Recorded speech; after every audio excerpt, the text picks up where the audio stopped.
Good evening again, and welcome back to the Bible Speaks Today from LBC Television Ministries here in downtown Latonia. Just a gentle reminder to those of you who may not be tuning in on a regular basis, this program is recorded in the facility, the television facility of Latonia Baptist Church on 38th and Church Streets in Covington. The TV ministry itself is part of the church's outreach programs, and we welcome your comments, we welcome your input, be they critical or non-critical. It's all the same as far as well, it's not all the same really, because we like the non-critical ones, but but seriously, it's an outreach program. The intent of the program is to get you more interested in your Bible beyond just reading out the verses that the pastor gives you on Sunday or that you get in Sunday school. The reason, what they do when, if you're training to be a pilot, something I know a little bit about, if you're training to be a pilot, they don't just teach you to fly the airplane and how all the knobs and the whistles work. Of course, that's important.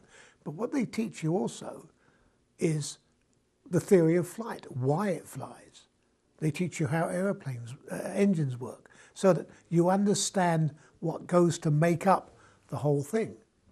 And so the Bible Speaks Today is really a program that tries to give you a little bit more of the nuts and bolts of how we get these. And it's hard to do sometimes. We don't have a lot of information. A lot of it, as any faith work, it's based on faith. But if you understand when Jesus makes a reference in the New Testament to some tribe or town or custom or something like that, if you understand where that came from, we're not so big these days in modern times of customs. I mean, no, not Christmas and New Year and Easter and that sort of thing. I'm talking about customs people have. They're dying out because we're a technological age and because we're all in communication all over the world. Sometimes we lose touch of those customs, like, you know, when Mum bakes bread, we used to always do this or something like that, or people from this part of the world practice a kind of dance that does that. Now, there's a lot of that still going on, but we lose it. Back in the time of the Bible stories, in the Old Testament certainly, customs is what held people together. We're the Jebusites, we do this, and we're the Knights of Nin, if you watch Monty Python, then we do that, you know. But and it's important to understand where all these things come from. A lot of the daily life, a lot of the not the Torah so much, but the commentaries on the Torah, the old Hebrew Bible, a lot of the customs of daily life, the ritual washing, the use of utensils, how you killed your animals, how you addressed your children, what you dressed in, how you did your hair, all of those things stem back through the centuries to the beginning. You know, maybe you wore, I'm not saying this is a fact, but you wore a camel hair rope around your waist to remind you that that's what Abraham and his descendants were in the early days. Cattle herders, animal husbandry, this sort of thing. So centuries after, people are wearing this camel hair, this rope around their waist, which has got nothing to do with anything they do now. It's a traditional custom that they do. And if it's referred to in the Bible, you think, well, so why are they worrying about it? That's why we do this. That's why the team puts this program together, puts my ugly mug on the camera to bring it to you. But really, that's why. It's a faith thing, okay? All right, let's go back to where we were, if I can find it on my tablet here. Again, for those of you who missed last week and are looking to see what happened to the Jebusites, as I explained, I kind of jumped the gun a couple of weeks ago, and I started talking about the Hittites, and then I started talking about the Jebusites, and I really didn't go back and do what I had set out to do in the original script, which was to describe the land of Canaan and what we knew about it before I started dealing with all these other people. And I don't know how to say this. it's not a good idea to start eating the meat before you've had your soup. You know what I mean? If you look at it in the concept of a three-course meal. So we're going to go back and have our soup. And we started last week, and talk about Canaan before we start talking in depth again about the people who live there. And already, if you watched last week, you've seen the confusion that there exists with lists of who was living in the land. Sometimes they're called nations, sometimes they're not. I think my view is that all these names coming up are tribes, and the names are from whoever was the person who got enough people in his family to say, hey, I don't want to be a Jebusite anymore. We're going to go over here and start our own little clan. And my name's Kiz, so we're going to be called the Kizites, or something like that. I think basically that's how it happened. And the reason you get different lists in different parts of the Bible, and if you're watching last week, I gave you innumerable reference in Genesis. And if you were watching last week and did your homework, you've probably read Genesis, or at least up through 28 or 29, and sometimes into Joshua. But I mean, you will see that they're listed at different times, in different manners, in different order. Sometimes they're there, sometimes they're not. And again, you may subscribe to the theory that Moses sat down and wrote the first 5 books. As those of you who've been watching this program, dare we say it, that's not the belief I have. I think that the Pentateuch, if you will, had a lot of people inputting into it, and it was written much later than Moses' time. Much, much later. If you go back several years ago and follow my program, which is probably on archives and in the dust in the racks over there, the year-long Who Wrote the Bible, you will remember that most of the early part of the Bible wasn't put together until the period of the captivity. And then it was put down because the nation, the Israelites at the time, thought they were going to lose their identity. Hey, we're all captured, we're all living in Babylon. People are going to forget about us, we're going to die away. And they'd seen it happen with other religious groups over the centuries that they'd been together. And so they started to put it down. And that's, again, that's part of another program done years ago, and maybe not a bad idea to bring it up to date and do it again down the road perhaps. But anyway, what I finished up last week in saying was that we get all this information from the Bible, and it's very confusing. You know, were the Canaanites the general name for the people who lived in the area?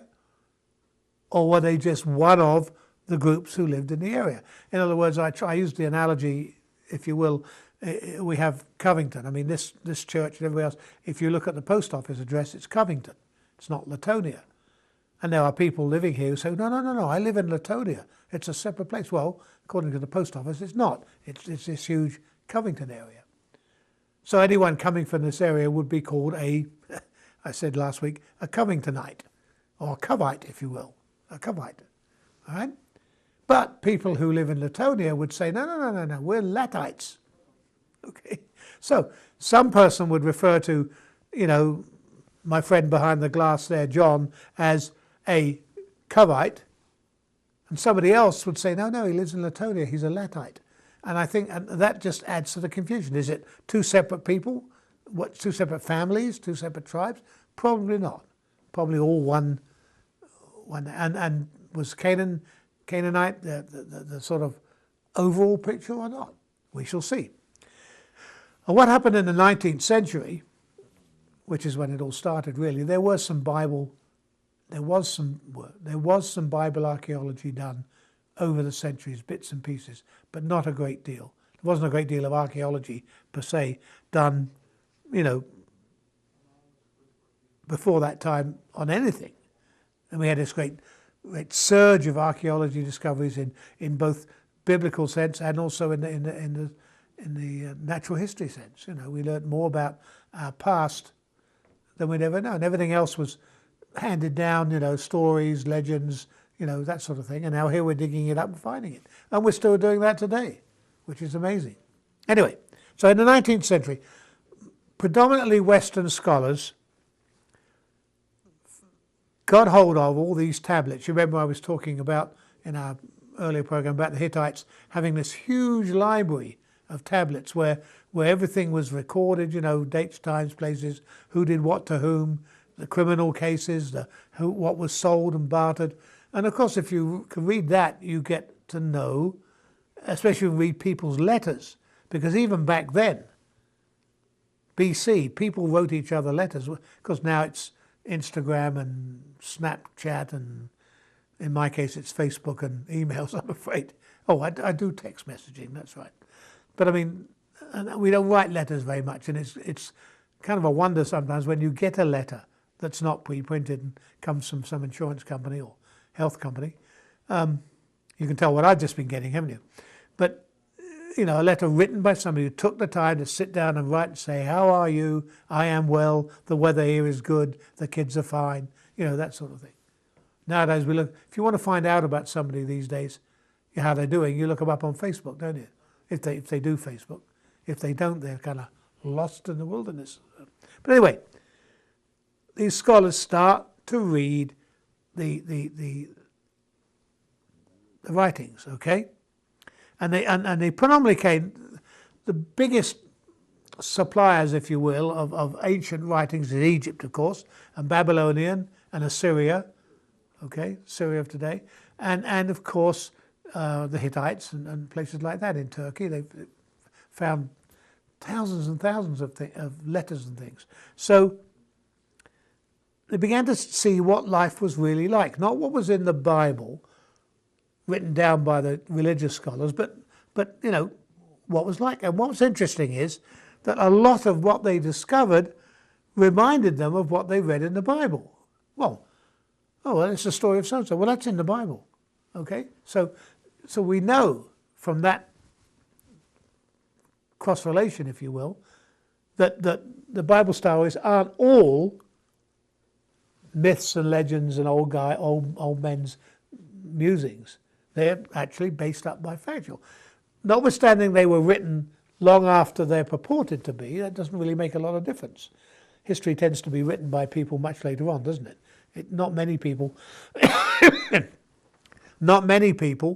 sit down in the middle of a time of famine or crisis or war or something and start writing a blog about it. We do today, don't we? We sit there, well, the shells are coming over my head and dropping at my feet, but I'm writing this to you, and we do that. We're much more communicative people than then. But some of it did. However, as always with these, so much of it was the same. I won't say the percentage, but a very high percentage of all these writings from all over supported what was in the Old Testament, in the Bible. But of course, if you have good, you have bad. If you have light, you have dark. And you have much that agrees, you're going to have much that disagrees. And a lot did. For example, it turns out that Canaan was indeed a name used for what would later become the land of Israel. But only within a limited time and context. Not for the whole time. Basically between the 16th to the 12th centuries BC. So for 400 years. Okay? And at that time, the land was part of the Egyptian Empire. It wasn't Israel, it was part of the Egyptian Empire. So all these different names that came up with them were part of an Egyptian setup. As always, when you get two scholars in a room, you get two different theories. If you have three scholars in a room, you get four different theories. All right? Differing scholars develop different theories about the origin and the original meaning of the name Canaan. I've got a couple of them here. One group said that it originally referred to a group, or a class, if you will, of merchants. A type of merchant, Oh, they're Canaanites. They sell grain or wheat or barley or something like that. I don't know what they did, but that was what they said.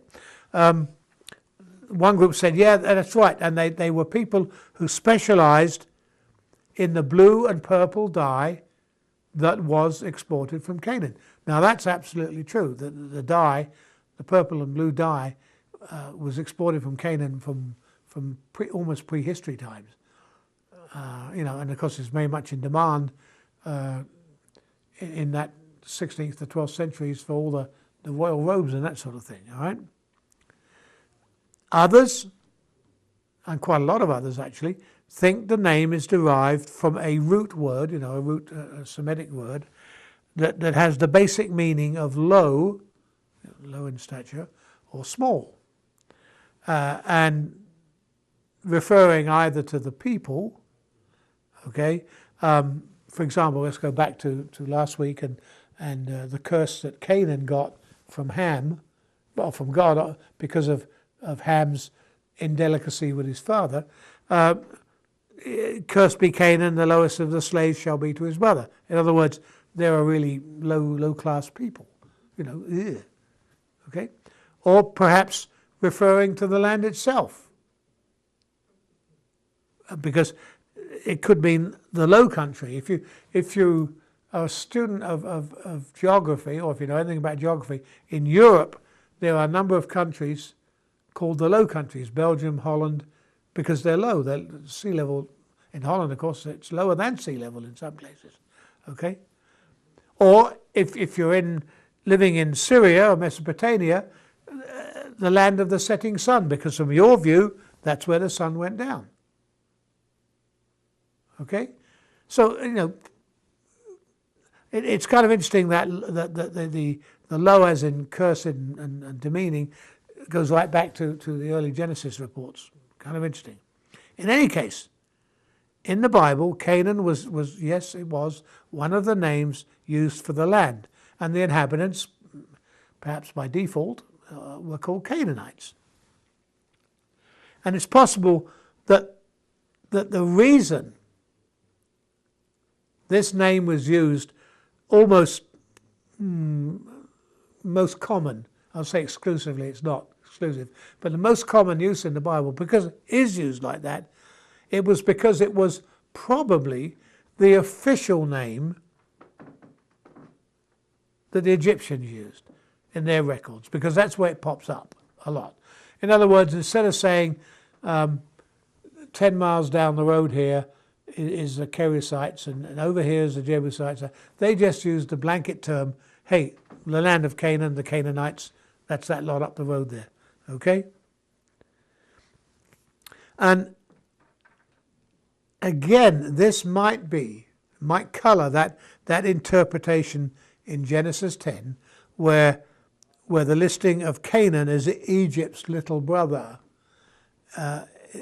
comes in, because by the time of writing, Egypt was owned Canaan. It was their little brother over here. We own you, this sort of thing. So you see, a lot of things in the Old Testament that just seem kind of just bland on the upset, actually have a far deeper meaning, a far greater history to them. And it still bothers me, by the way, that Canaan took the licking that Ham should have done for finding his father in disarray. Some of the Bible accounts seem so unfair, don't they? Anyway, once we recognize, though, that Canaan is a general name for the land, once we realize that that's what it was called, and its inhabitants during what archaeologists call the Middle Late Bronze Age, which is like 2000 to 1200 BC. Okay, we understand. Excuse me a minute. We all understand from our history, or what is it you do it in now, geography? I'm not sure what you do it in. Natural history, perhaps. The Middle and the Late Bronze Age, those period of times. I'm sure we've all watched something on the History Channel or National Geographic about this sort of thing. Anyway, the period, that's the period, by the way, the period prior to the appearance of the Israelites, and it's that setting prior to the Israelites for the accounts of the patriarchs and the matriarchs that we read, before the Israelites settled into Canaan. And what we can do is take that information and for the archaeologists and the scholars and everybody to broaden our knowledge about these people. Now you say, well, why do we want to do that? Well, if the Canaanites are the inhabitants of the land of Israel, they are what the Old Testament is all about. And their descendants are the people of the New Testament, who are our ancestors in the faith of Jesus Christ. So wouldn't it be interesting to find out who they were, what they did, what they believed in? You'll remember that a lot of the Israelite religious practices developed out of previous Canaanite practices. I'm using the term as a general thing, all right? One of the greatest examples, and it was used in a discussion that I was on in a panel some years ago when we lived in Arizona, a televised church discussion panel where I made some stupid remark, which I do quite a bit if you've been watching this program, and somebody pointed out that the Canaanite plan that's in some Schofield Bibles and is also available online, if you look at the plan of a Canaanite temple with its pillars and its holy place at the front, and that sort, where they did sacrifices, if you take the Temple of Solomon, it is that plan magnified out. And of course the Holy of Holies where God resides is there. And if you take that temple plan and apply it on half a dozen of the great churches of the medieval times, you will see the same thing. Churches today don't follow that particularly. But if you look at our older churches in this country, there's a few in this area, if you look at them and look at the way they're designed with the chancel and the nave and all the rest of it, you will see in that the bases of the old First Temple, and beyond that, the faint outlines, if you will, of Canaanite temples. So it is interesting. It's where they come from. Okay. We know a lot. We do, honestly. Not me particularly, but generally. The reason I'm laughing is I have a camera person here who just, they point to the camera that I'm supposed to be on because they know I can't see the monitor today. And he points to this one and then changes his mind, points to that one. And I guess the director said, no, that one. Anyway, we're on this one. Okay.